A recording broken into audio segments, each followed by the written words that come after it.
అందరికీ నమస్కారం. మీకు మీ కుటుంబ సభ్యులకు నా తరపున వరలక్ష్మి వ్రత శుభాకాంక్షలు.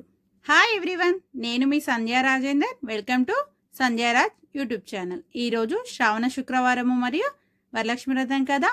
వరలక్ష్మి వ్రతం శ్రావణ మాసంలో 2వ శుక్రవారం చేసుకుంటారు. తిథితో సంబంధం ఉండదండి, ఓన్లీ శుక్రవారం అయితే సరిపోద్ది. వారంతో మాత్రమే సంబంధం. పడని వాళ్ళు నెక్స్ట్ వారం కూడా చేసుకోవచ్చు. నేను వ్రతం అంటూ చెయ్యను ఏమి, జస్ట్ దేవుడికి డైలీ పూజ ఎలా చేసుకుంటానో సింపుల్గా అలాగే చేసుకుంటాను.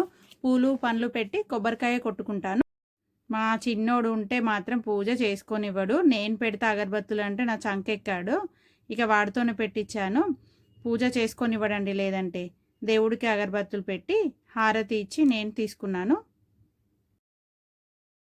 పిల్లలకి కూడా ఇచ్చాను. హారతిని వాడికి ఇవ్వలేని చెప్పి మా చిన్నబాబు మళ్ళీ అలిగాడు. ఎప్పుడు పండగలైనా ఎప్పుడు కొబ్బరికాయ కొట్టినా ఖచ్చితంగా 2 కొబ్బరికాయలు తేవాల్సిందే అండి, లేదంటే గొడవ కొబ్బరికాయతోని. ఇద్దరండి ప్రశాంతంగా పూజ కూడా చేసుకొనివ్వరు మనల్ని.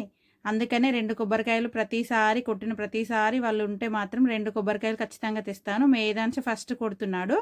అది చాలా గట్టిగా ఉంది, వద్దని చెప్పినా కూడా వినట్లేదు. అసలు పగలను కూడా పగలట్లేదండి. ఫైనల్గా కొట్టేసి దేవుడి దగ్గర పెట్టాడు. నెక్స్ట్ ఆరో కొట్టడం స్టార్ట్ చేశారండి. వాడి వయసుకి కొబ్బరికాయ అవసరమా అండి? వాడి వయసుకి పగులుతుందా కొబ్బరికాయ? అస్సలు వినడండి చెప్తే. చూడండి ఎలా కొడుతున్నాడు. మనం ఏది చేస్తే అదే చేస్తా అంటాడు, గోల వాడితో. కొట్టగా కొట్టగా కొబ్బరికాయ ఫైనల్గా పగిలింది. వాడు కూడా దేవుడి దగ్గర పెడతాడంట. చూడండి అదిగో.